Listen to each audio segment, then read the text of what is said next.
Hello and welcome to the Wednesday night hobby stream. So, as you could probably see, I'm not painting tonight. I'm going to be building again. So, I've got my miasmic malignifier, or as I've been calling it, the plague pizza oven. And if I get that done, I'll do my Lord of Virulence as well, because I finished my buggy off stream. And what are you doing, Si? So I finally got around to spraying the Leviathan, so the beastie, other than the landing pad, which I still need to work on, is now a lovely shade of the same angel green as the rest of my Imperial Guard. So I'm going to start to put on some of the details. I've made a brief start on the black on the side, so I'm going to carry on with that and start to get some of the weapons up in Leadbelcher for starters this evening. But oh my gosh, it is a big model once it's all sprayed one colour and looks like a big model. And it's intimidating. I don't really want to paint it. It's scary. So yes, that's me for the next few weeks, I think. It's looking impressive though. Yeah. I need to with the landing pad. Sorry, just switch it out of the way.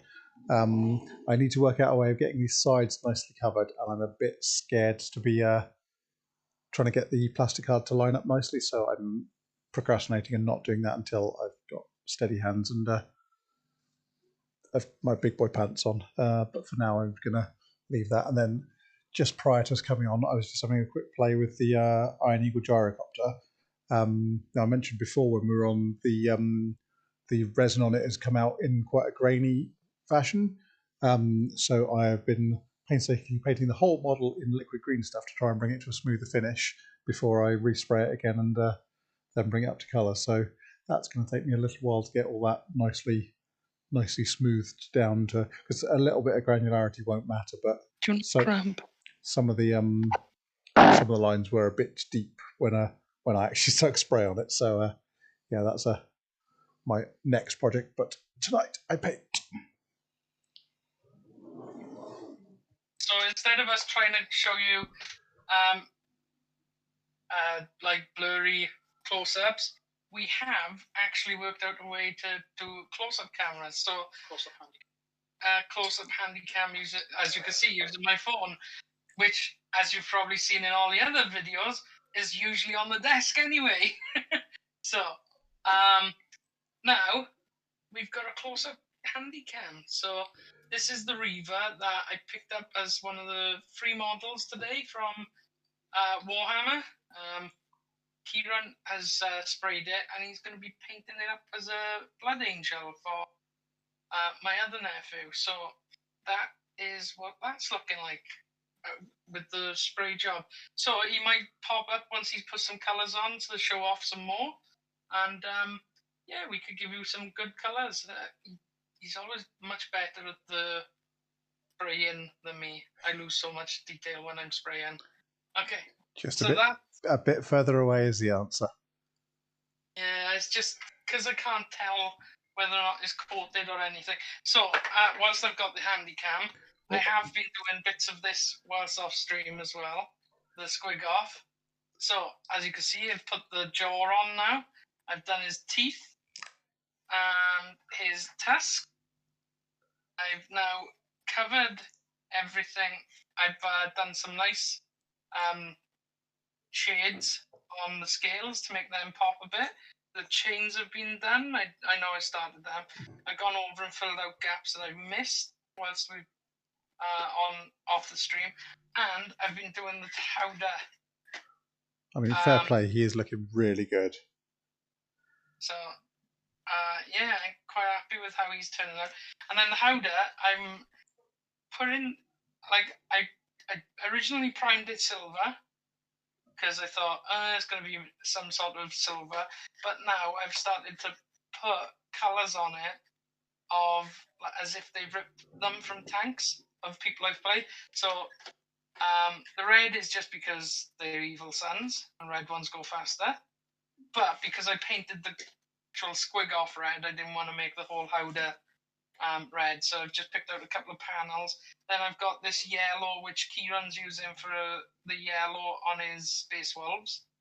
So it's got some yellow there. I've done some ultramarine blue on it. because Everyone plays Smurfs.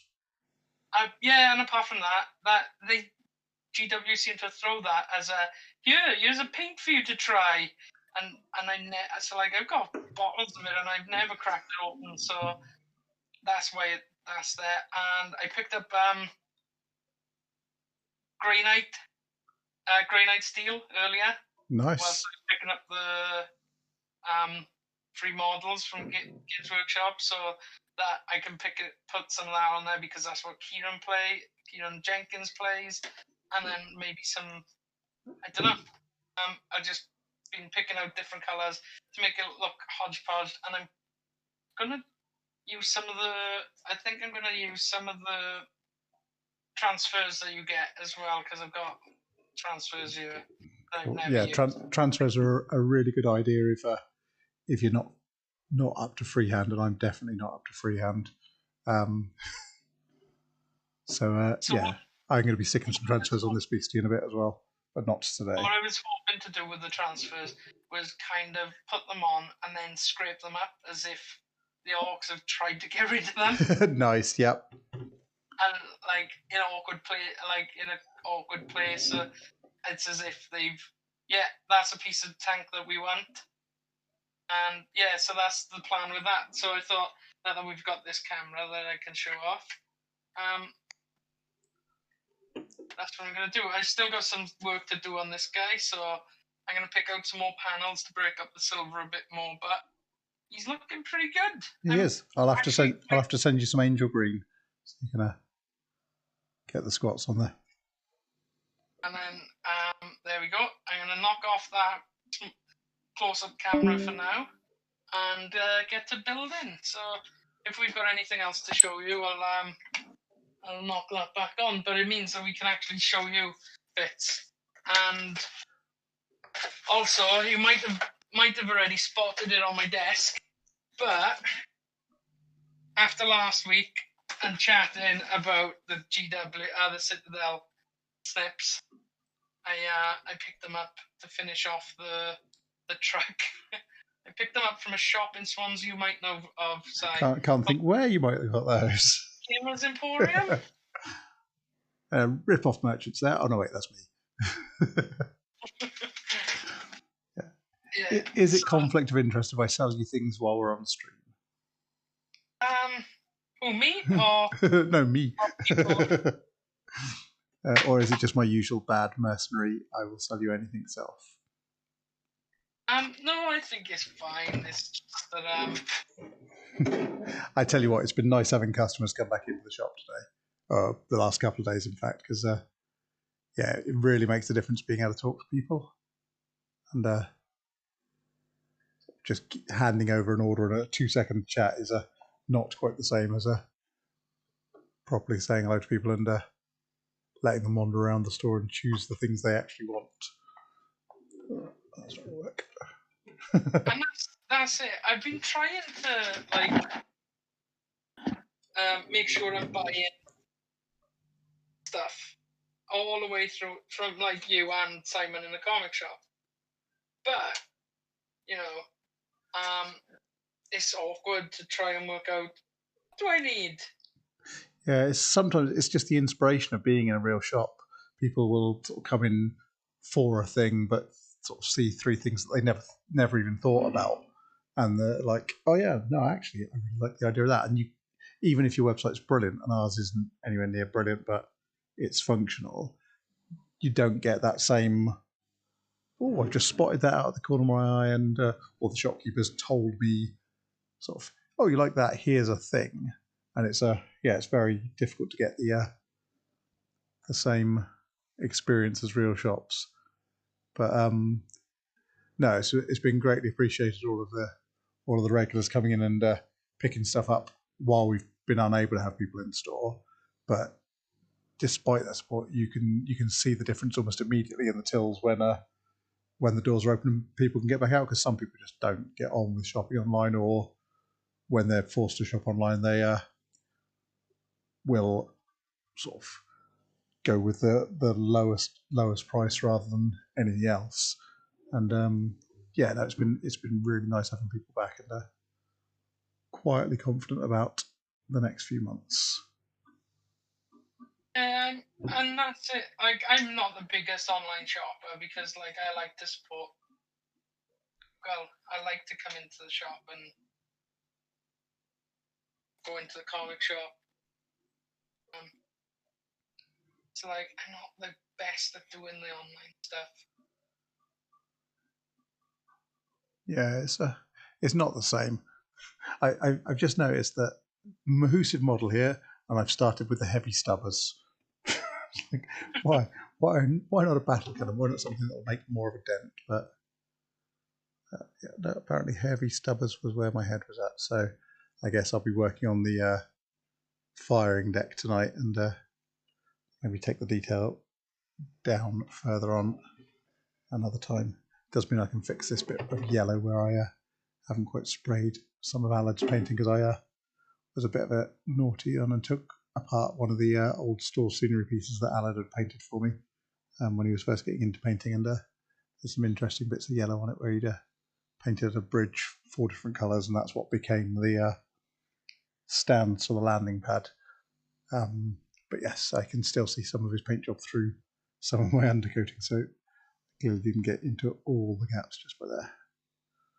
But there we go, that's those ones done. No, I've just been saying about showing off on the camera, but like as you can see on this plague pizza oven, it's got boils, so like the little bits of flash aren't going to be like, I'm going to try and get them down as much as I can, but they're not going to be obvious. Yeah, if you miss one, it's not. Yeah, the only thing I find with the bits of flash is quite often they're where you need to mount 2 pieces together. So if you don't quite get them, stuff doesn't necessarily go together right. So that's always a sort of thing to watch out for. It can be a pain.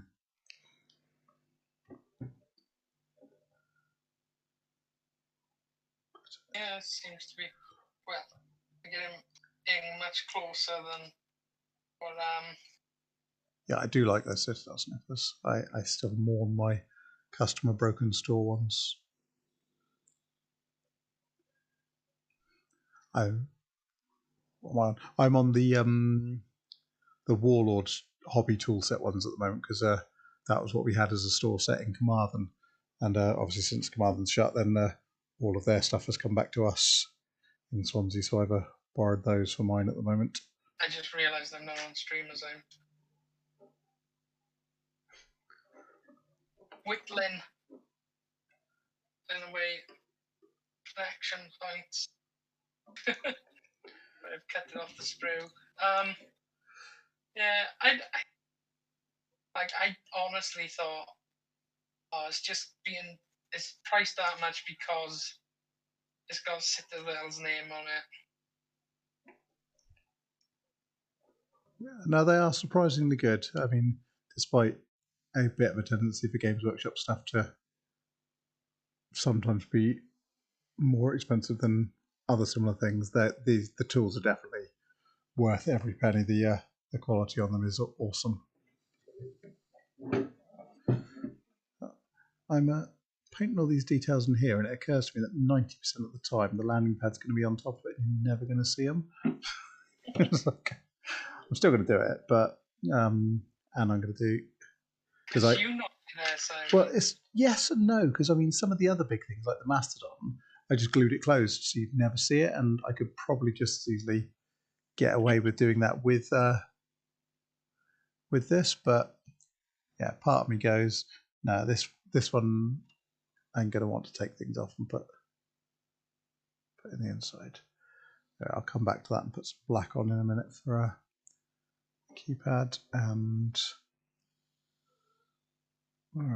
do I want metal walkways inside it, or do I want to just do that with shading and keep it thinking? I'll probably keep that in shading actually rather than metal walkways. So I think that might be a bit too much in there. So yes, we'll come back to that in a bit. Let's clean the brush. Drink the coffee. And Yeah, let's get the top guns done first, I think, and work my way down.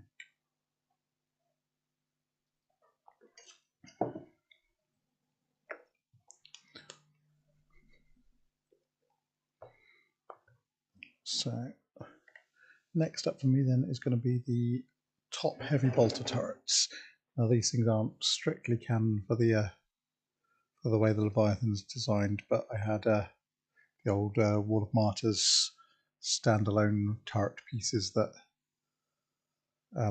looked the right sort of shape and bits and bobs for adding an extra turret, and I had spare heavy bolter turrets from some of the Baneblade options, so I wasn't going to pass up the opportunity to put more guns on it, and it's still got less guns than its official stat line would suggest in my sort of done-up rule set for it. So I actually managed to have a game. Yeah, because you obviously now you've moved back home and back with Kieran as well. You can play your Lucky So-and-So. So we played silly lists. So like, I just we wanted to put new toys on the table from all the toys that we've been buying during lockdown that we hadn't played with, basically. So Kieran, in that time, has bought a lot of tanks, whereas I have bought mainly Death Guard, but I wanted to run Orcs because I wanted to run the Squigger. So I did Orc vehicle list against all of his tanks. So luckily I rolled to go first. Nice. Always helps. And then I raced as far up the board as I could and put all of my shots into his repulsor because that looked the scariest thing. And did you kill it? No. Oh. I rolled buckets of dice. Well, you're Orcs. You have to roll buckets of dice. So like the Daka guns on my bikes. So I had 9 bikes and shooting like 1,000,000 dice each. And I got him down to 1 wound on it. How many wounds have those things got? I think it's got 18. Okay, that's unfortunate, but not terrible. Did it then go on to kill 3 or 4 of your things by any chance? I lost 3 units in the first time he shot that. Oh, so, okay. So like I lost all those bikes, and what else did I lose? One of my buggies. Oh man, that's not good. So then, because like I couldn't outshoot him, and then he'd taken away all my things that had melee, more or less. Oh, I got the but when he did break my buggy, he did blow it up, and then it blew up. It blew up the repulsor. The last. Oh, nice. On the repulsor. A fitting exit for that then. Yeah, so it was kind of like, okay. It was the shock jump dragster, so it just clinked out of existence and went right next to right next to him, well, 9 inches away. Yeah. And because its starting position was within 6 inches of the Death Killer Wartrike, it was allowed to advance and move. Nice. And charge. So, yeah, he got in and did no damage to it, but it was there. And then when he did kill it, it was like it killed him too. So that was good. But then it just became I managed to lock him up in combat in the second phase with a lot of things that they basically just bumped into each other and maybe got one hit here, one hit there, and yeah, vehicles that aren't designed for close combat don't do it very well, do they? No, so like I did have a saw on the front of one of them, and they're okay at the charge, but I think they're supposed to charge an infantry. Yeah.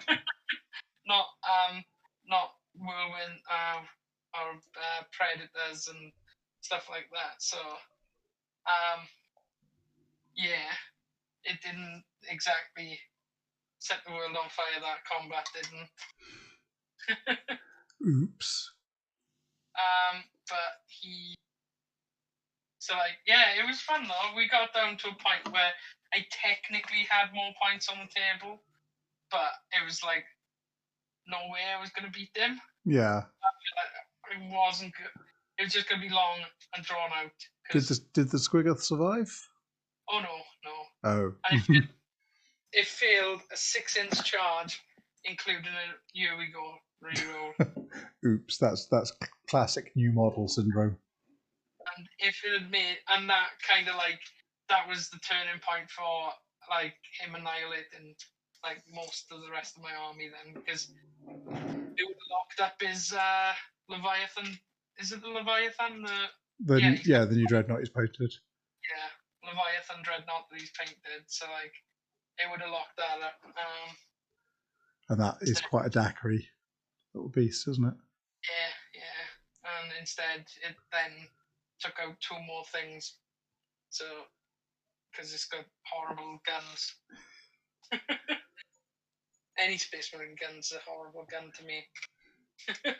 Orcs should learn to wear armour. But cool. Did you have fun though? That's the important thing.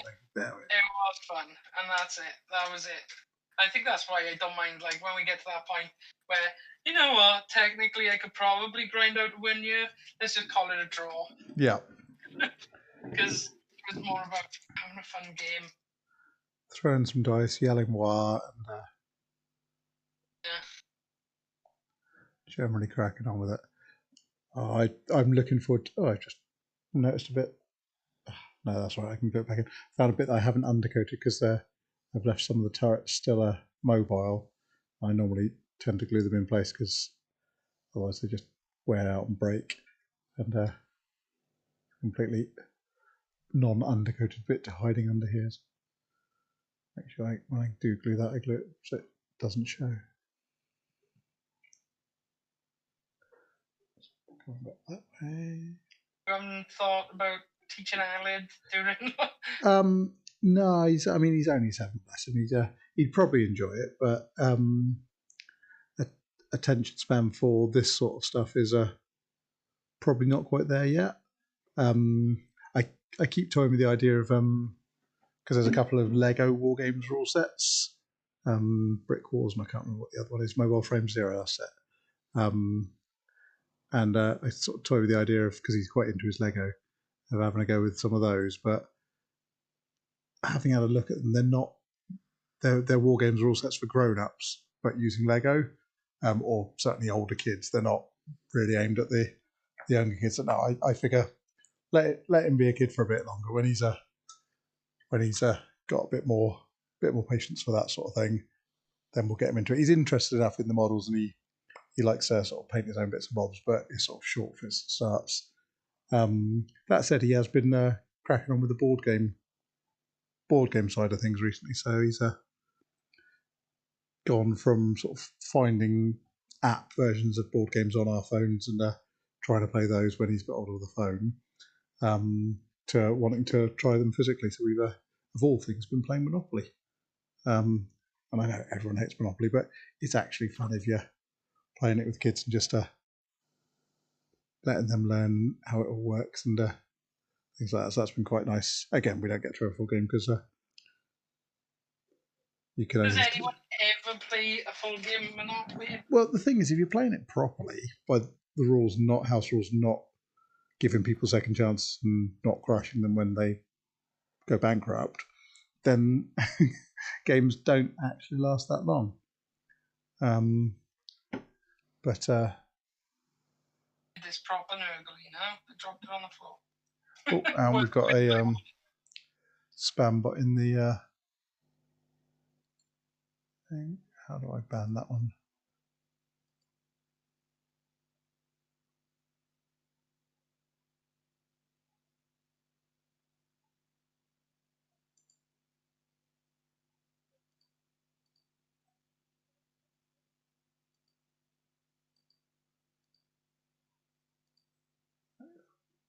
Welsh Mini Painter says that's a massive building. Yeah, it's actually a tank building. So it's the Squat Leviathan or the Imperial Guard Leviathan Mobile Regimental HQ. It's based on an old Epic unit, and it's a scratch build of that, but it's cool. I'm looking forward to rolling it out on the table for a game, but that's going to be a little while off for me, I'm afraid. When the weather gets a bit nicer, I'll get some games of Gazebo Hammer. And I know a couple of the lads I'd normally play with in Swansea are starting to brave the weather and play in their back gardens. But yeah, not for me just yet.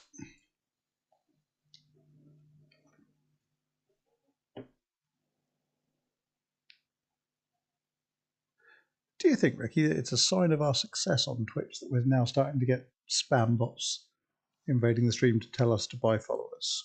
Or is it just a comment on the fact that we're not yet as widely followed as the sheer quality of our streams deserves? Probably the second. Just wondering sort of how these bots sort of work it out. They're like, there's a live channel that has less than X followers. Let's go and bombard them. But who would ever buy followers? I mean, it boggles me. I don't know. If it's a buy-in, a watch, even if it's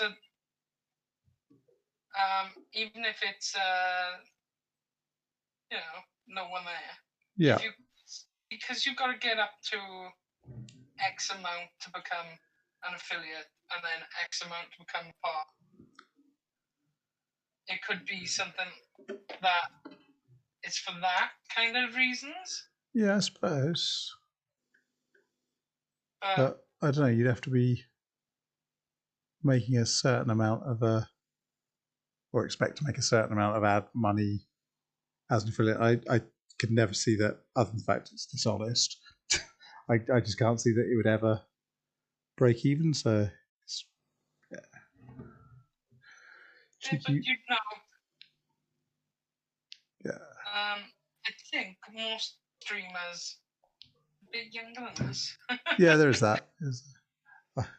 I am consistently aware when we do these sort of things, especially the Friday night multiplayer thing, I am the old man of the group and I don't get some of it. It's like, what's going on here? Yeah, like most of streamers, I guess, are quite a bit younger than us. Because it's been a learning process for me during this lockdown, because I wanted us to be better at it than we were last year. Yeah. Well, we definitely achieved that. That's in no small part thanks to your sterling efforts. Because I wouldn't have had a Scooby. I think we've got room to improve, but I think we're getting better at it all the time. We need more viewers, so that they will tell us what they want to see. Because I would happily just keep streaming 900 hours of Stardew Valley. I enjoy doing this because it means that I'm doing models. I'll say that's not an idle threat, people. He will do it. Please save us all. Tell us what to stream so we don't stream 900 hours of Stardew Valley.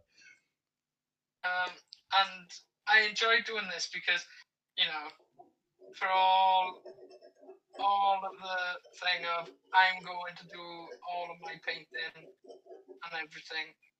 I haven't done all of it. Done a chunk of it. Yeah. This is meaning that I've got to. Well, I don't have to, but yeah, you're more likely to. Yeah. I mean, to be fair, I think you're quite a way ahead of a lot of people because, now we're sort of back open up. We're having a lot of conversations with people. Oh yeah, I've not painted anything over lockdown. I should have done, but it's not about should. It's about what you want to do, isn't it? If you've got other stuff to do and not painting and doing something else is making you happy, crack on. This brush is going to fall apart any minute. The head is about to come off the handle, and that's going to be sad times. It'll be Trigger's broom time.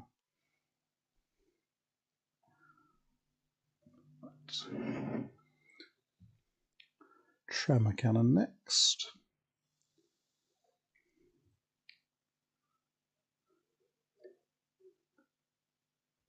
Is that, like, I know we referred to it on stream last week as my pile of shame, but I do like, I saw a YouTuber, I think it was Squidmar, Yeah. calling it not a pile of shame, but a pile of opportunity. Yes. And, like, at the end of the day, none of us have to do any of this. We do it because we enjoy it. Yeah. You might not enjoy one aspect of it. Like, I prefer to push things around going, wow, than I do building and painting, but it's one of those things where, you know, you don't even have to be able to pay someone else to do it, I guess. But it's getting really expensive. But so like, don't have to do anything, but it's nice when, like, I'm not the biggest fan of painting, but I do like seeing, you know, like when I was showing off that squig off, then like I like seeing when they come to that, and like looking in this cabinet next to me and looking at, say, the Gorgonaut which I painted. Yeah. And I did that. Yeah, finished pieces are definitely a sense of pride. It's just making sure you don't get too down on yourself until you get to that point, because there is no rush. I had one of my customers came in this week, told me he was finishing in the gash he started 6 years ago. Like, fair play, that's cool. I mean, I know the Jappy's probably been quite busy with other stuff, but no stigma to taking that long to paint your things. It's a hobby at the end of the day. It's supposed to be fun and relaxing, and if it's not doing those things, then other hobbies might be the answer. It's one of those things you don't need to get too competitive about having things painted nicely. You know what I mean? But, I've actually quite enjoyed the amount of playing games online with you guys as well, because online game was something I always, or for a long time, had veered away from. I back in the day played Asheron's Call and original World of Warcraft when it first came out, showing my age. And yeah, people online put me off from that sort of online gaming. So I've always veered towards stuff that I can play single player story, and getting back into even the lightest of online stuff with you guys has been a nice way of stretching my comfort zone and reminding me that some of those bits can be fun.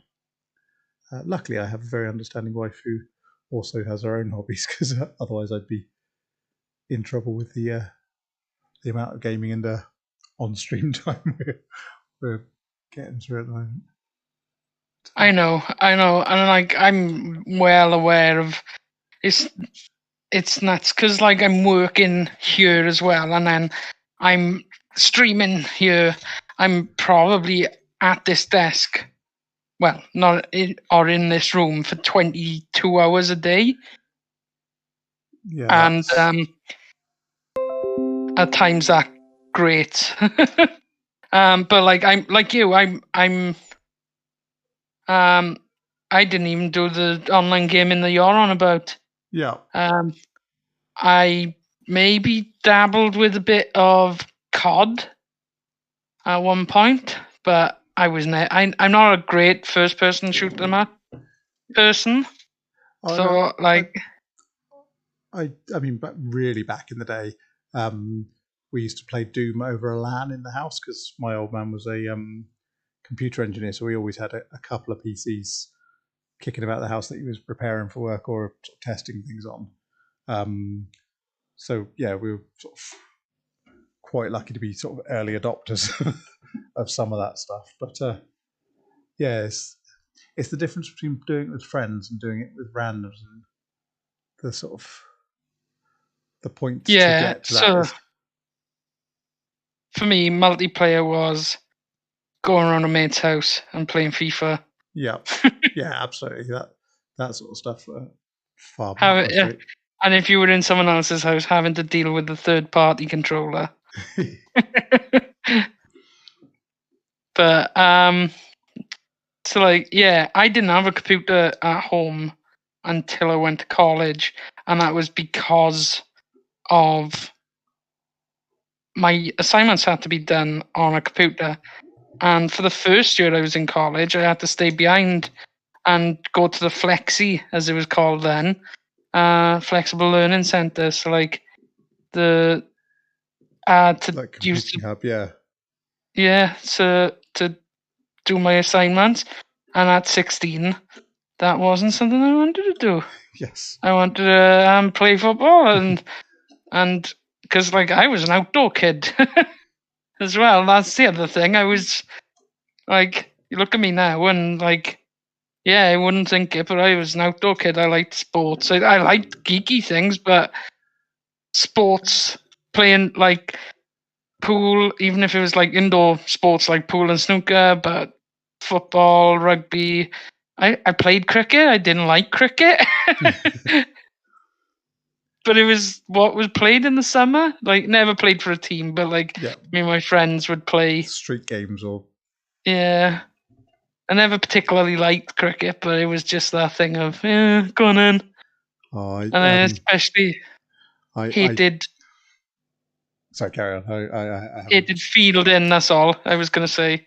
I particularly embarrassed myself at cricket, not as a kid, but I did some volunteering in India, mid early 2000s, and obviously the kids over there love their cricket, and so we were working at this orphanage in Calcutta, and their cricket setup was sort of half a bat held together with tape and a ball, and we were playing in an alley next to a tanning plant, so the stench was horrendous there. It was an interesting place, but all these kids were sort of awesome. They knew they were going to be the next sort of Indian national team bowlers, and had sort of no doubts in their mind that, and they were like, "Yeah, so you come from England? Why can't you bowl?" And I'm like, "I've got no idea. This is the first time I've ever played cricket in my life." So yes, they ruined me and mocked me hideously, and it was amazing. But yeah, they were so good. Yeah. So yeah. So it was only when I got into second year, my parents got me like a reconditioned PC, which was basically only good for word processing. Yeah. So like, yeah, I didn't have PCs in the house until early noughties, early 2000s. Yeah. So, whereas like most people were, that were gamers at around our ages were well onto their PCs by that point. Yeah, I don't know. I'm just thinking because PCs were getting affordable and thinking about that point, but they still weren't as prevalent. I'm just thinking because I was in uni in the sort of late 90s into sort of early 2000s when my course would have finished if I hadn't left it and done it by Open University. But yeah, because I remember having a PC in my halls, but I don't think it was sort of super stupendous or anything like that at that point. But yeah, I don't know. It's a funny old thing. But yeah, at it's least just wargaming, you don't have to buy a new graphics card every 6 months. Codexes are cheaper than graphics cards.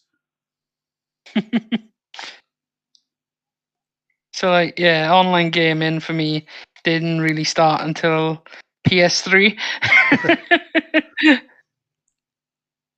And then but and then it was like very limited. Like I'd play COD with like Kieran and be absolutely terrible at it unless I was drunk for some reason. Yeah, he'd think it was hilarious that I couldn't play. I remember actually the boys on the drama course I was on at uni, because there was only 4 of us lads and the rest of the course were lasses. But the 3 of the lads lived together and I was in halls, and they used to have these FIFA or something similar tournaments. I can't remember what they were playing at the time. I'd be like, I don't really want to play it, but I mean, sort of, we're all here having a drink and playing it, so I'd have to play FIFA and I'd just try and foul people as much as possible. And always pick the nominally rubbish teams, whatever the team of that year was the rubbish one. I'd pick it so I had an excuse to be bad at it, and then just try and do as people as much damage as possible, and occasionally score a goal. Oh yeah, but like that's it. When I went back to uni in like 2010, and like some of the people I was in uni with, and they'd be like, "Oh, do you play FIFA?" And I hadn't played FIFA for a long time at that point, and it'd come on a long way from what I had played as FIFA. Like, I remember playing like FIFA 96, and I thought that was amazing because like you could foul, and they had referees, and you could run away from the referee and keep running and running and running. And then when he finally caught up with you, instead of having a yellow, you'd have a red. And I used to think that was hilarious in 1996. Nice. So yeah, I took my FIFA really serious, as you could tell. Funnily enough, they're talking online gaming. I just because I play a space sim called Elite Dangerous. Again, for nostalgia reasons, I played the original Elite back in the mid '90s on an Amiga. But yeah, the new Elite is a pretty awesome game. It's been around about 4 or 5 years, and they're just about to release a first-person shooter add-on for it. So effectively now you can fly around in the spaceship, land the spaceship somewhere, get out of the spaceship, and play first-person shooter style game all from the same game, and that's a bit awesome. So I'm on the alpha release for that because I've pre-ordered it to expand the existing game I've got, and I was actually quite enjoying that the other night when I tried that out. I wasn't as bad as I expected to be when I went off to one of these multiplayer battles and couldn't find any of the upgrades or anything like that as I wandered around the map while other people were looking increasingly competent. It's like, oh, okay, I survived this with only 1 death and actually killed some people. Surprise. The other thing that's happened this week, what you're aware of, but is that I picked up this PC and I've got everyone having a go at me because I've played, the only game I've really played on it is a 17-year-old game. And it wasn't Stardew, because that's only like 6 years old. But yeah, I've been playing with Dawn of War with Kieran and Chris. Dawn of War is good. I do like Dawn of War. And it's like, they're all having a go at me, and it's like, I was never going to be playing AAA games. I want to play all, like, it was more for the streaming aspect. Yeah.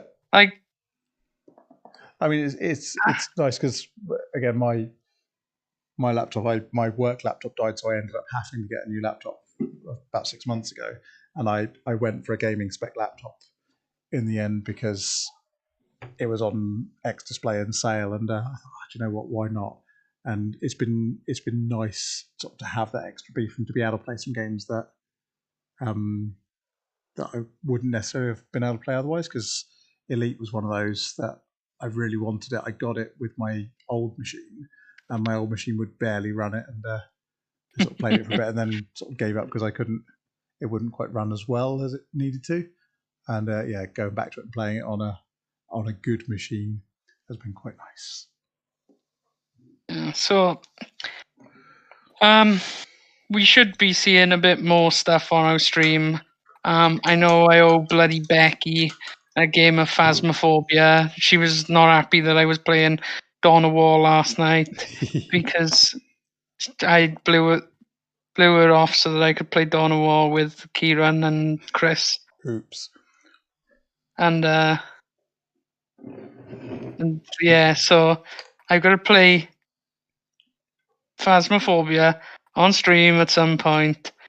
So if you want to watch me crying like a little girl, Mildly terrified and hiding under the covers afterwards. yeah. So the difference is now I could play with the lights on. Yes. And she won't be able to stop you because you're not in the same house. Yes. Yeah. Cunning plan. What was I going to say? We should probably talk to the people who are watching about the upcoming 24-hour event as well, shouldn't we? While we're Yes. here. Because that's getting surprisingly close. Only 2 weeks to go. Okay, so we've got a 24-hour stream coming up in on the 1st of May into the 2nd. So we're going to be playing. So we're going to have panels. We're going to have playing games, and it depends on what we can do at the time. But there'll definitely be interactive panels. We'll be giving away stuff, and it's all in the aid of a good charity as well. So it's all for Wales Ape and Monkey Sanctuary, which was voted for as our chosen charity last year, but unfortunately no cons means that we haven't been able to raise the money that we would normally have raised. So we're going to do it in benefit those guys.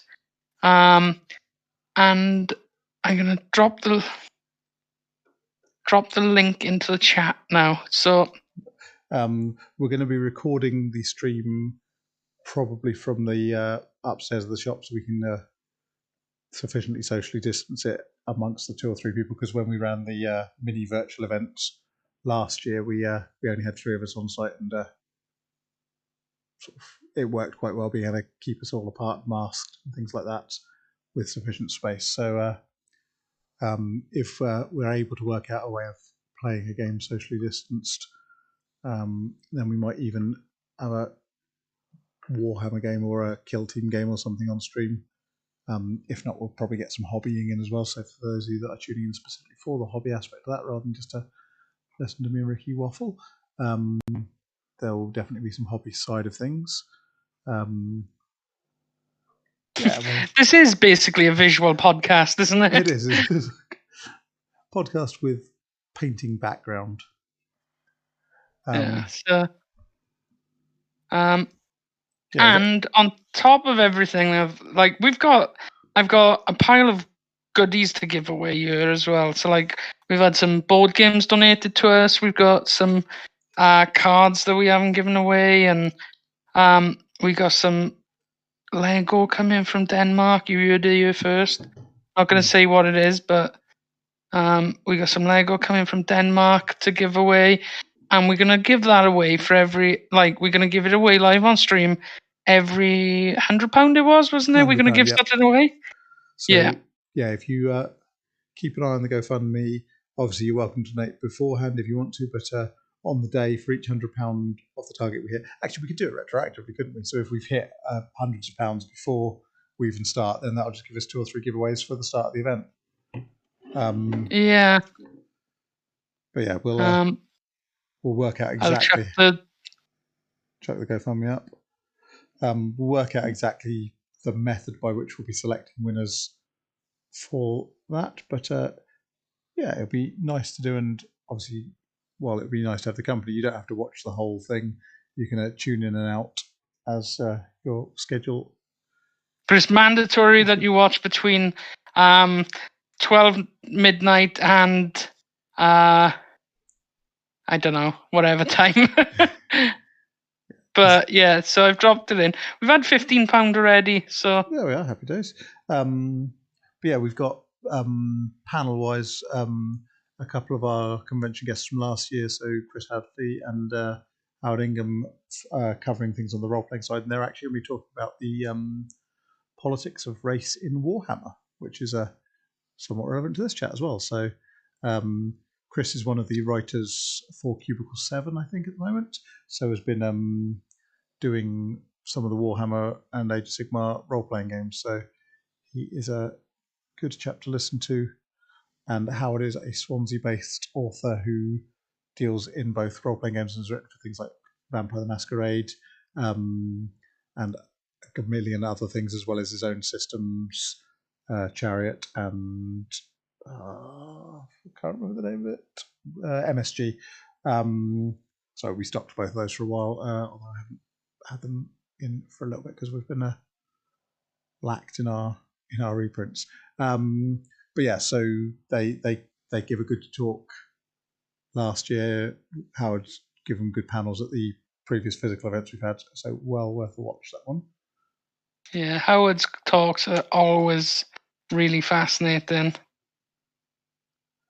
But he's also specialises in folk horror as well, sort of with his other hat on, and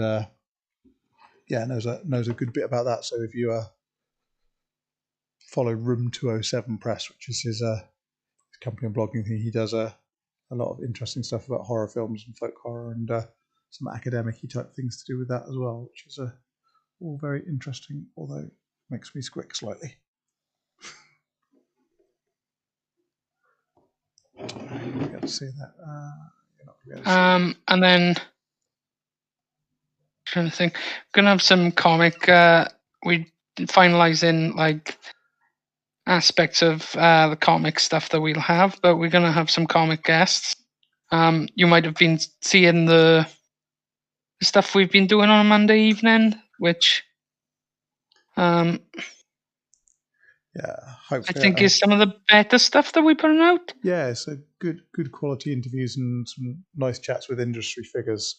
If you didn't catch it last week, check out our YouTube recap of the chat with Nick Brokenshire, who does a lot of Star Wars comics. He was a very good interview. Ricky and Adam had a good laugh with him. The chat that we had with Sarah Grayley went up onto our YouTube channel today, so there's that. But everything that we stream also goes up onto our YouTube channel. So even this one, even the hobby ones. Yeah. If you are watching and are in the chat, why don't you say hello in the chat? Tell us what sort of things you guys would be interested in seeing on the 24-hour stream, because we've still got 2 weeks. We might be able to make more things. There will, of course, be multiplayer games as well. And again, you heard AOS, we will be trying some public access games as well. So hopefully getting some of our viewers to come and play with us on some things. Details for that will get put up in the Facebook event once we've quite nailed down exactly how we're going to do that.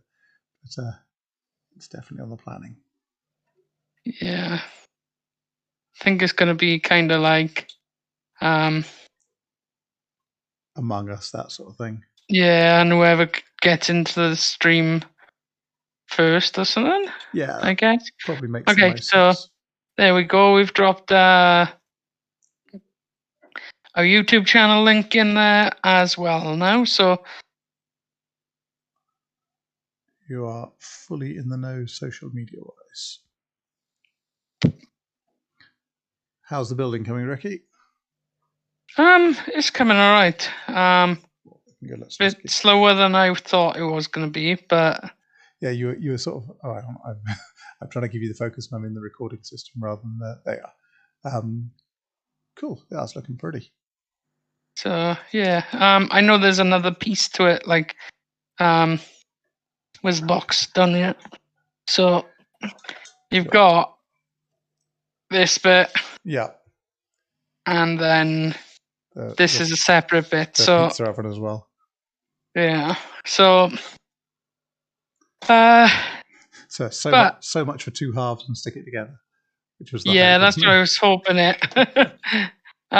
There's been some bits that are like, yeah, they could have just put that on. Like, no, this bit on the front, the like grill. Yeah. Did it really need to be a hole there, or could they have just sculpted that on there? Yeah. Okay, so number 23.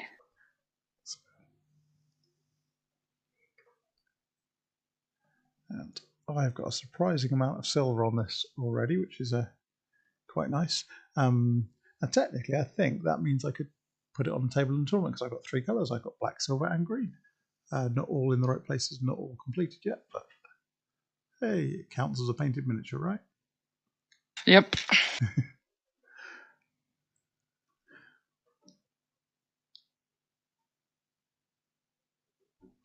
this. I think when I first got told that, it was like, oh, great. I just spray it, then put a splash on the arm. One black boot, one red boot, done. Yeah. Not going to win any painting competitions, but yeah, I'm glad that not everywhere enforces that. I mean, I get why some places do if they want to have a painting competition as well, but yeah, it's never seemed entirely necessary to me. Okay, so we got our first little use of the handy cam coming up. Cool. I will get ready to pop you on. As Kieran has been doing the Blood Angel downstairs, so. Oh, he's looking really good. He cracked through that, hasn't he? Fair play. It's weird. I'm looking at it on the. That's good. Yeah, I and think it's delayed. I think what we need to do is get you a little camera tripod and a white box, and we can put things into. I've got a spare white box in the shop, just a little cardboardy one, so we can get that for you in there.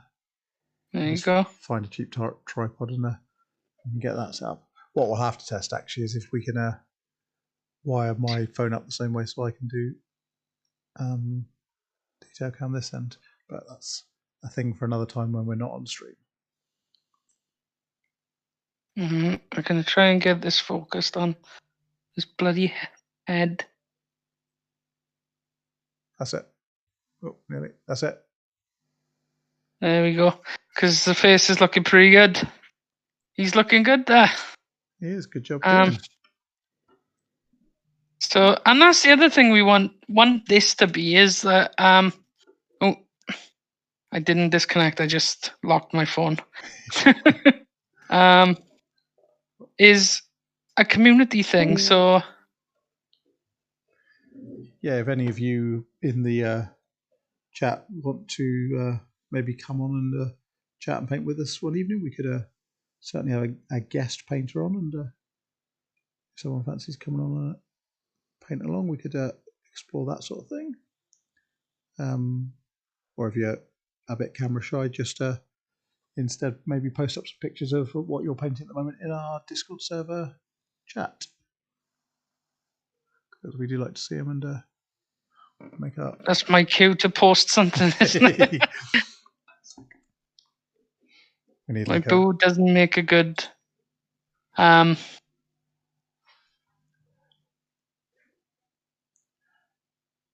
here's the link to our Discord as well. So do you know what we're going to have to do, Ricky? If we're upping our professional game, we're going to have to make overlays for all of the links, and then we can just drop them visual onto the stream as we're going.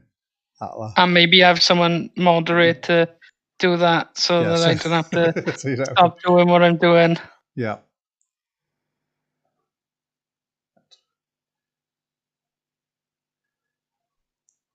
Problem is, it's all right when it's like us who are the organisers giving away their time. Especially at the moment when, like, there's not a lot else going on. But once our volunteers get back to work and yeah, everyone's out and about again, I think it'll be a little trickier. But yeah, like your shop's usually open until 10. So yeah, I mean, so that's what we're thinking with the shop is we're going to be slowly opening back up. So for the next couple of months, we're going to be Monday to Saturday, 10 till 5:30, and then if we're seeing a good sort of volume of trade through and sort of it's still busy, we'll open up on the Sunday as well, and we'll expand the hours again to say 7 o'clock in the evening, but still opening at 10. And then hopefully come sort of September time, maybe a little earlier if the social distancing requirements go away sooner, we'll get the gaming rooms back open then, and then sort of go back to our normal 10 o'clocks, and it'll be back to normal, and we can pretend last year never happened. I know. I don't know. I don't know why we didn't just go, yeah, it's 2020 again. Yeah. Groundhog Year. Right. So this bit doesn't seem to make any sense. This has got a nice little nurgly detail there. Yep. And now I'm supposed to. But maybe it's an optional assembly. So you.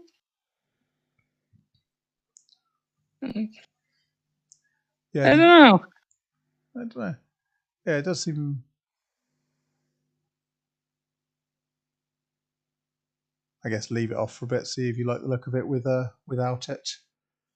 It does look a bit odd without it as well, because you could tell that something's supposed to go there. But yeah, it's just a bit weird that you would put that much detail onto something that you're covering up. Is it? I haven't read the rules for that one. Is are there variants of what it can take that would be represented by the thing being on or off?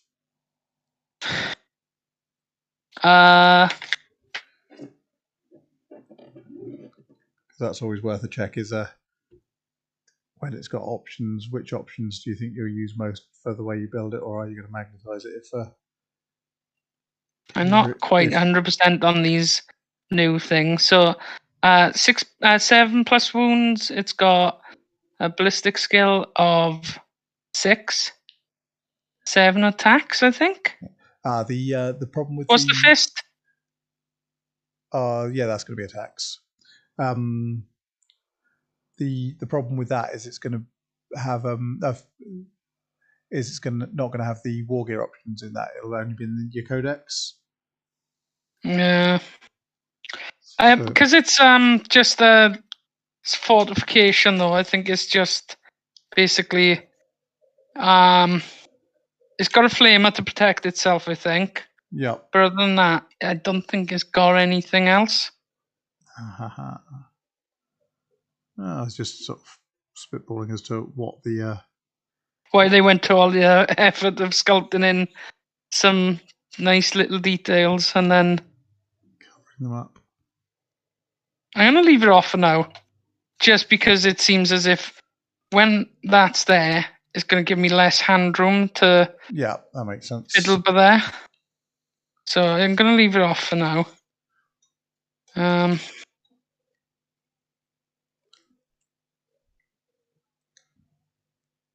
Like, I can't imagine I'm going to be spending 75 points to take this anyway. Oh no, you've got to. It's partly because you'll run into some missions where you know you're going to be attacker or defender, and fortifications are a nice thing. Partly because you'll figure out a thing where, if I put this guy with these things who need a toughness booster or whatever the thing it does, that could be an interesting sort of combo. I don't know. In theory, it's got a really good ability because it causes the contagion abilities to be magnified. Yeah. And one of the contagion abilities can be like halving your movement if you're within X amount of inches of it. Yeah. So it could be good as an objective denial or center battlefield denial even. Yeah, and because it's Death Guard and they're pretty slow. Yeah. It just brings everyone down to Death Guard's level. Yeah, I mean, if you can get that set up reasonably near the middle of the battlefield so everyone else has to come past it to get to you, that could be a way of using it. Like, I'm definitely going to be using, like, for our home games. Yeah. It will be on the board, even if I'm not using it as a fortification. It's going to be on the board as scenery anyway. Yeah. So I'm going to get use out of it, whether or not it's as the fortification or not. Kieran just bought the Hammerfall bunker as well, so maybe we'll both run them when we go in. Oh, new toys to put on the table. Although I think his one's a bit scarier than mine again. Yeah, Space Marines are always scarier. I know, it sucks. Oh, and I tell you what sucks, painting tank wheels. That's what sucks. Yeah, Kieran, me and Kieran watching. There's more Kieran watches, and because I hang out with him in his room sometimes because it's that I watch soaps. He's watching like the Yogs cast, and like there's a load of them who do like war gaming stuff, and they were joking about how GW are basically going to push everyone to play with Space Marines, but then there'll be no Xenos. Well, then they'll just do Imperium Civil War as their new storyline, and everyone will be sad. Yeah. I think I've said it before on here. I'm waiting for the plot twist that Primaris are Chaos. Oh, that would be great. Guilliman is actually a demon. Alfarius. As Trickster. Yeah, I'm surprised I'm Alfarius. I mean, I know it's not, but it does wind people up, so I'll keep suggesting it as be entertained by it.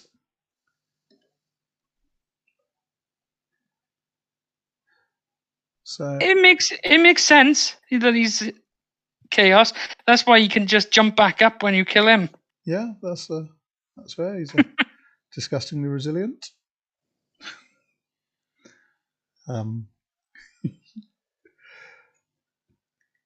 So I have been painting Leadbelcher for an hour and 10 minutes. Oh, I know that feeling. I should probably change colour in a minute, but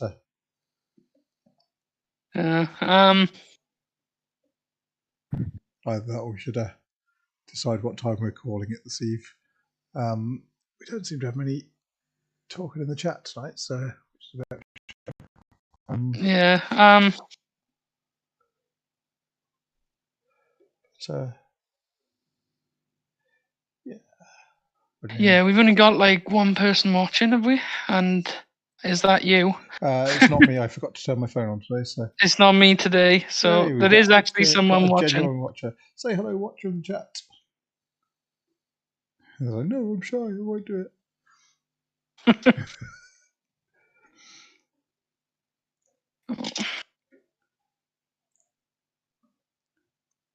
So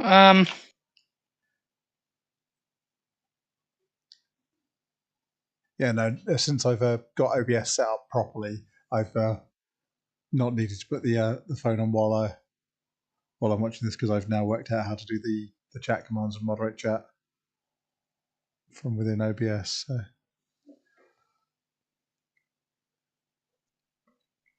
So that's the other thing we haven't said anything about is that on Friday we're planning on having a little bit of a tournament on our stream.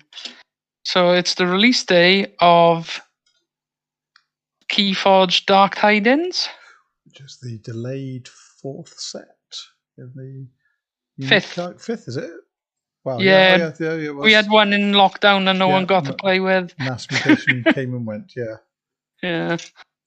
So the 5th set of Keyforge, which has been delayed a couple of times as well. So we're gonna have a little friendly tournament on the stream on Friday. So come along and watch us all try and remember how to play a game, especially with the new mechanics. Friday multiplayer is analog multiplayer this week. Or yes, digitally analog multiplayer.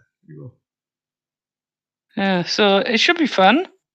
I'm going to be rusty as hell because you guys at least had the thing of playing in tournaments. I learnt it well enough to teach people how to play it with our demo copy in the store, and then occasionally got ruined by you lot.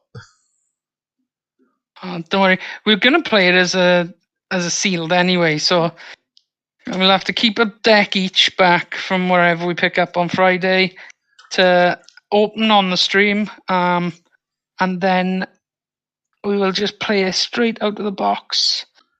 Well, obviously, shuffle it. Crazy talk. I'm just wondering, actually, if we can find a link to a Keyforge how to play and stream that ahead of the stream on Friday, perhaps. I'll have a look on the Fantasy Flight website, see if we've got anything that we can restream from them, so that viewers who are not familiar with Keyforge can have a bit more of an idea of what's going on, because some of the people on stream might not necessarily. Oh, actually, no. How are we going to stream the tournaments? Are we having one of us moderate and flip between games, or are we having?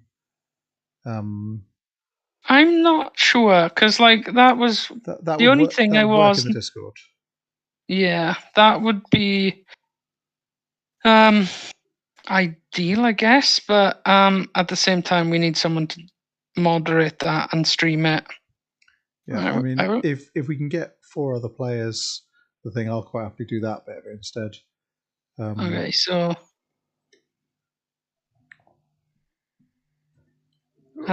we've definitely got 3, 4 with you. So if we could get one more. I know one of our guys. He was saying that he can't get hold of the new set. That's his issue, and he's not local anymore. So yeah, that's his problem. But he could, I suppose, join with an old deck. We'd be at a bit of a disadvantage of the fact that he'd know his deck, but he'd be at the disadvantage of the new mechanics. Yeah. So Yeah, it might balance its way out. Yeah, we'll have something figured out for the weekend, for Friday anyway. So, right, I missed a bit. All these bitty bits. Okay, so 32. And here's where things not being in order again. Ricky's favourite bit of building. It's the Where's Wally parts hunt.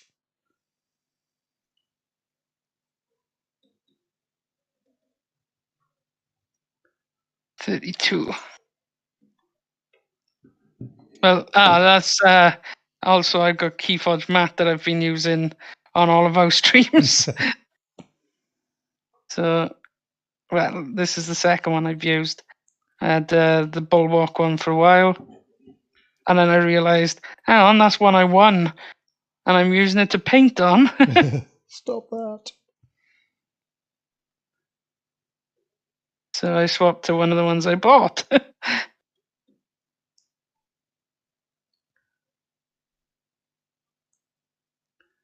So, but Brobnar in the set anyway. Have they added any new houses, or have they just gone back to? Because I've not really followed it because it's been delayed so many times.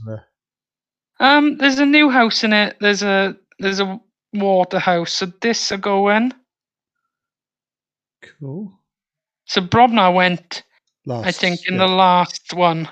So to bring back Sanctum, but they're bringing in a new house this time again. They're bringing in fishy things.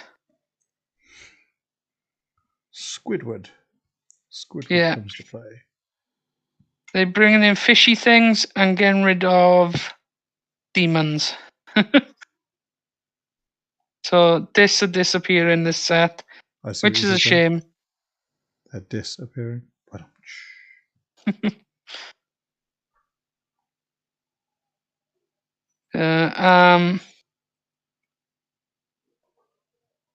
And yeah, which is a shame because they like one of my favorite houses. And we get in fishy people who I think are another. It's one of those things where they're getting rid of a controlly house and bringing back a controlly house. Yeah, not bringing in a new controlly house. Yeah, just a different flavour thereof. I guess that's why Mars aren't back as well yet. Yeah. There's only so much room for control, otherwise it gets a bit samey.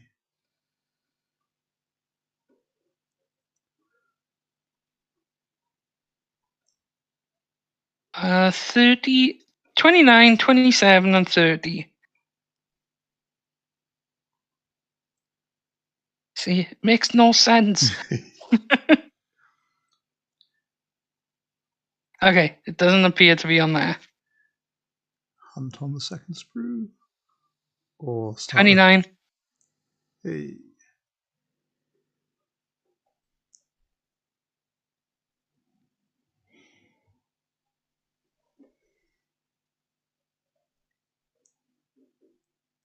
$27.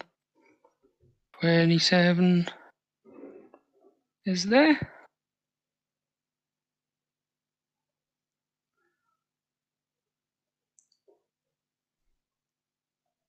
$27, 29, and 30. There you go. Found them all. Victory is yours. For now.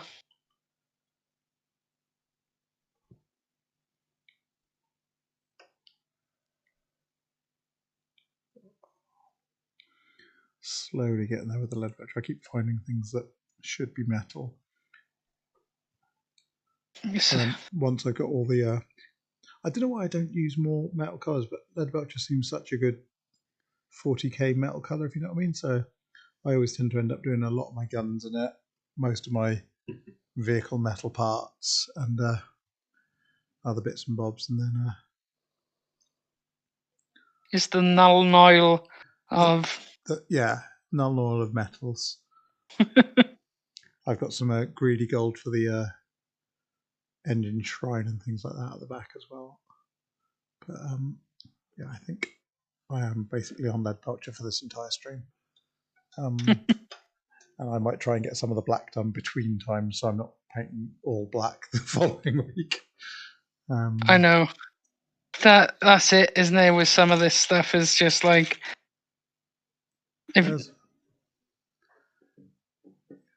There's a lot. That's why I stopped. Like, I got to finish those augers because, like, they're done, more or less. There's some finishing to be done on it, Yeah. but especially with the camera I've got going, it was no point in doing close-up Yeah. details because no one could see it. So that's why I moved on to the squig off.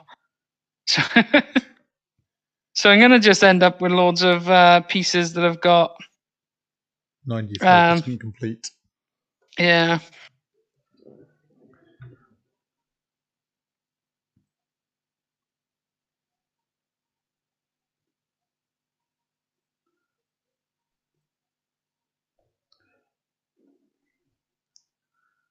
I'll look at this tomorrow and find all the bits I've missed.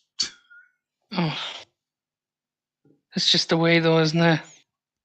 I don't worry about it anymore. It's always the thing, and you'll go back and you'll find something else. And go, oh yeah, I could have done that bit. I should have done that bit. I'll do it next time. Get on there.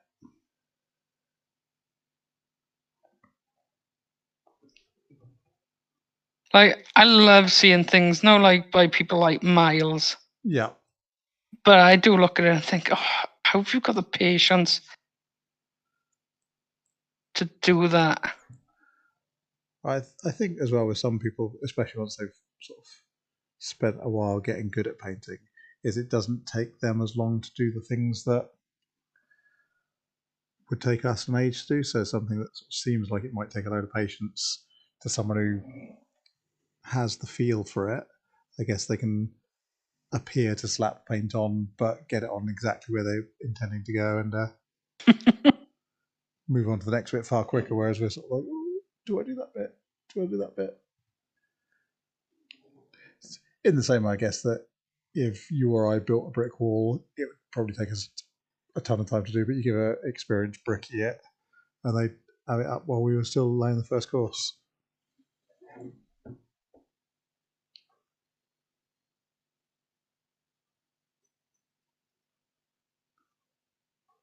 But, yeah.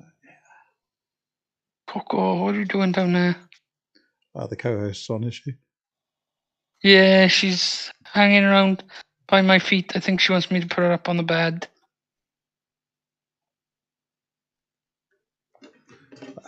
My cat is comatose on the sofa. He's had a bowl of milk out of me, or a saucer of milk out of me, and has decided he's not going to intervene anymore. He did a leap all over the table about 10 minutes before we went on stream, so I was like, Let's sort him out now. yeah, sort him out now.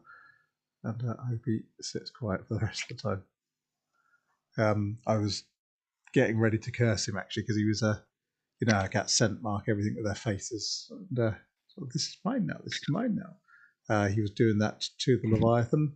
I was just waiting for him to knock the gyrocopter off the top of it. I was like, but I didn't want to leap at him and startle him while doing it, because I didn't want him to make him knock it off as he flinched away from it. So I was like, trust to the Emperor. Trust the Emperor. Pray to the cat gods.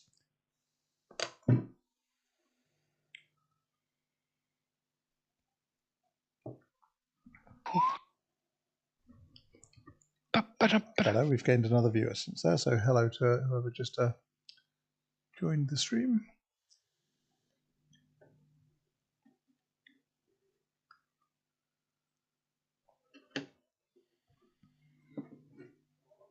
Those engines are starting to come on now.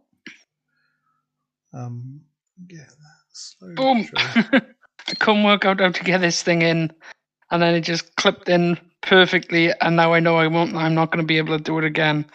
Yeah, you got this. Oh no, now I've got to take it back out and glue it moment. Yeah. But if I put the glue into the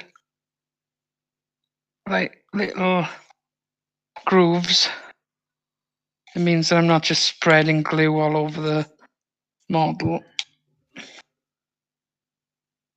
There we go. Nice. Okay, and then back to the bit that I jumped ahead to. 16 and 17. That doesn't come after 29. It doesn't.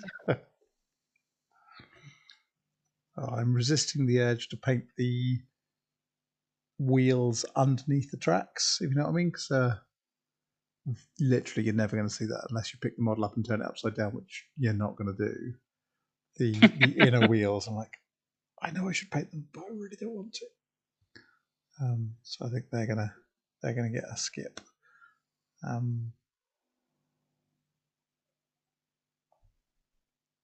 So for those who haven't watched before, I used to say this on all of the early ones.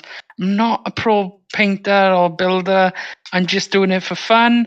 This isn't a how-to, and you could probably tell from Simon saying, "I'm going to skip that bit." Yeah, this is more of the lazy man's guide to painting, or the casual hobbyist's guide to painting. Except we're not really guiding you at all. No, we're just doing it, and we're mentioning our models as we go. Yeah. We're on topic now. Sort of having come via college, university, and FIFA, as we often do, random topics. But I think that's part of what makes the joy of this one. Is yeah, it's just like sitting around the table and painting with your mates and having a chat. And that's all that this is supposed to be. We're not pretending to be anything more than that.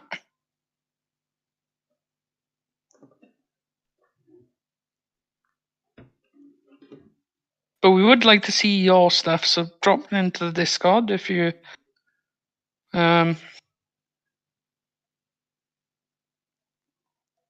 if you're a member of it. If not, why not? Yeah, if not, go and join. There's some nice conversations going on there. People showing off the things they're building and painting. Some video game stuff. Some of the board gamers are getting a bit more active now as well, which is nice. Yes, they're on about Marvel Champions. Is that what it? That's what it's called. That's the new living card game from a newish living card game from Fantasy Flight. Yeah, I really fancy that myself, but for living card games, I've already sunk so much of my own time into the Star Wars living card game, which is now complete and unsupported. I don't want to do another one in case it happens again. Although I should have really done the Marvel Champions because it's a co-op and solo, so it would have been perfect for lockdown. Yeah, I think Chris is getting that from it. But no, although I haven't played it for a little while, I've got Gloomhaven for a sort of co-op solo thing, and I need to dig that out again. Maybe actually paint some of the figures of it. I might do that on one of the streams. But Which one's that? Gloomhaven. So it's a big dungeon crawlery style tactical fighting thing. Yeah, I've seen the big, huge box. Yeah, it weighs a ton. You have to put stickers on it saying, "Warning: this is a chunky game. Pick up with care."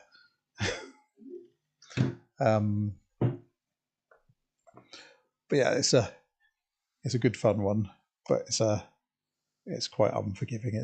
I got my ass kicked by it the last time we played it. I haven't played it since, so I need to put my big. Oh, it's like Hellboy then. Yeah. But again, it's one that, although it does work as a solo, it would be much nicer to play it with my mates. So. Hey, you could play this. Hey, this is fun, and you are having fun, and then it's like, hey, you've lost. What? Yeah. And I last night actually I played some Tabletop Simulator with some of my Cardiff friends. We were carrying on a Seafall campaign we've got going. Seafall's one of the legacy Rob Davio board games, and I think we're third game into the campaign at the moment. It's going quite well. It's all a bit bloodthirsty. I've managed to pull into the lead, but my friend Damo's on the warpath. He's gone raiding everyone, and my friend Nick sort of hunkering down and sort of sneaking up and catching points, but he's turning into the master trader at the moment. So it's all developing interestingly, and I've played it with Sam and Titch in the shop before, so I've got a slight advantage because I've seen how the game can go in one permutation, but it's developing in interesting ways because Nick, Damon, and I are gaming buddies of old. We're playing a lot more confrontationally than the sort of the slightly nice way Sam Titch and I played, possibly because they were playing with the boss, possibly just because we had enough room to maneuver and we were new to the game.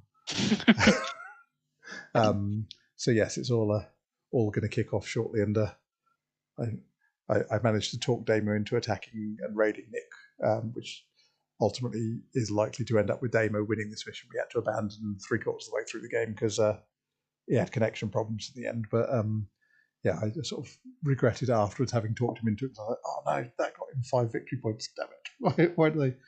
Although it was fun watching him absolutely ruin one of Nick's convoys and sink it and score the points, and also unlock a bunch of new stuff for the next mission, because that's the way the game works. Is sort of as you hit milestones in the game, you unlock new content, and you can do that in any order depending on how your group are playing. So you might go through the entire game and not unlock thing A because your group haven't gone down that route, or you might sort of.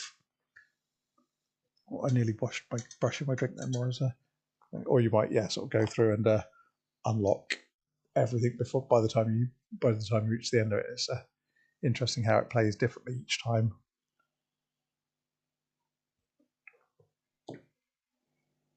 So you can't use boss advantage in this playthrough. I never use boss advantage. I might get boss advantage, but I don't use it.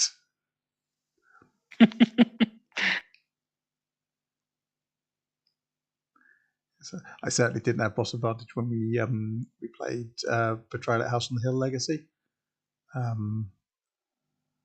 Yeah, that one I was quite often dead. We played that with Jack and Tom as well, and that was quite nice to have a sort of a bigger player count and work our way through that. We started Charterstone as well as a staff, and then lockdown came along. We haven't finished that one, so it'd be nice to get back to that when we can get more around the table again.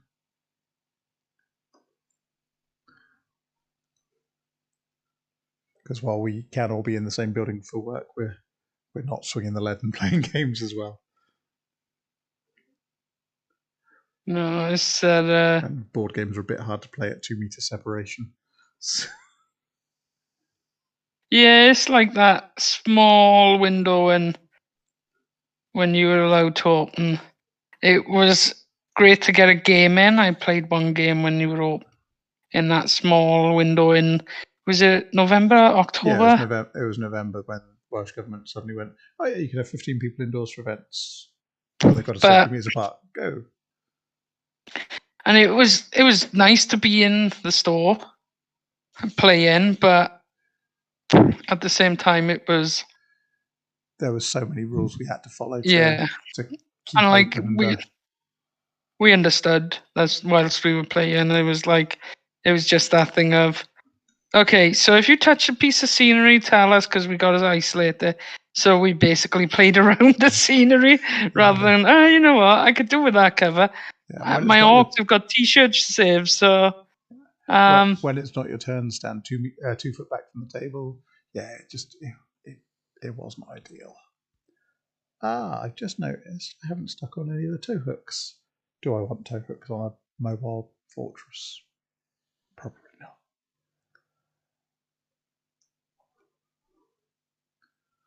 Go. It's just all nurgly bits now to put on it by the look of it.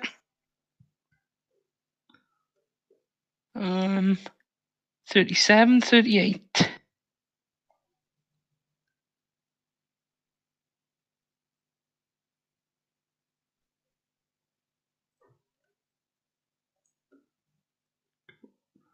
I think I'm getting to a point where I am about done with first coat Leadbelcher. Last couple of ladders and walkways.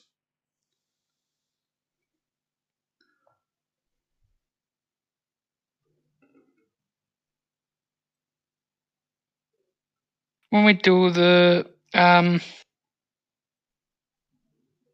24-hour stream as well, now that we know how to do close-ups, we can show off your giants. Oh yeah, we'll set those up, and I think. Oh, that means I need to repair the Overlord airship because I don't know. I mentioned it on stream. I'd set the balance wrong slightly on it, so the flight stand plugged into the underside of the gondola, and I must have not quite got the gondola on the balance point. So as it sat on the shelf over lockdown, it slowly tipped backwards and split the resin that the flight stand was sat into, and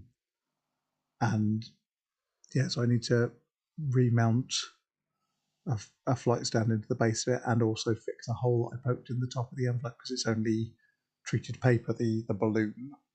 As I was catching it, as it was falling off the shelf, I stuck my finger straight through it. A bit of a disaster that day. I was like, oh, it's falling off its shelf. Catch, boom, It's one of those things that you catch it, you're going to damage it. But if it falls, it's going to damage more. Yeah, I'll take that one.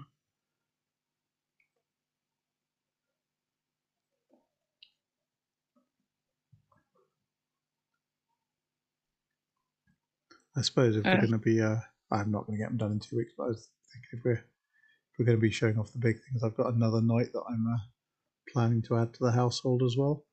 So I should probably get on and do something about that, but I don't think I'm going to have time. I should finish this before I start any other big things. I know. Otherwise you'll have loads of 95% things, like me.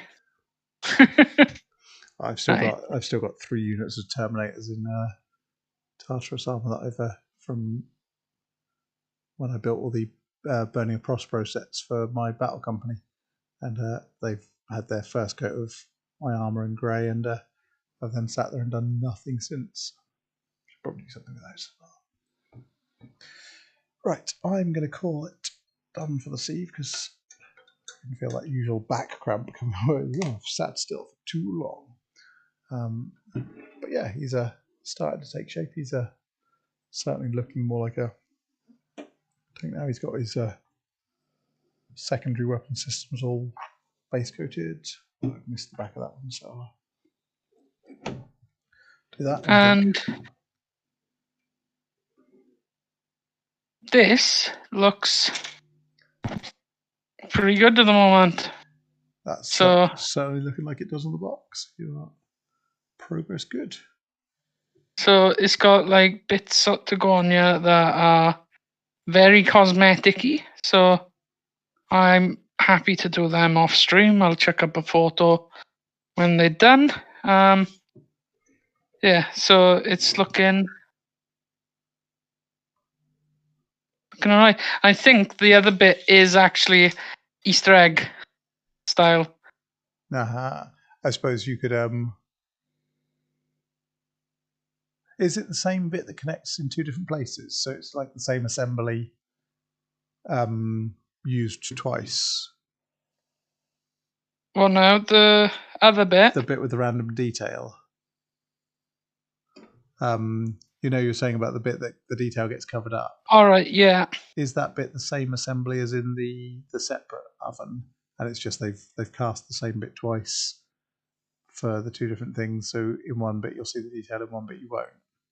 No, it's not. Yeah. Who knows then? No, because the other one has got like a pipe that goes into the ground by the look of it, so that it's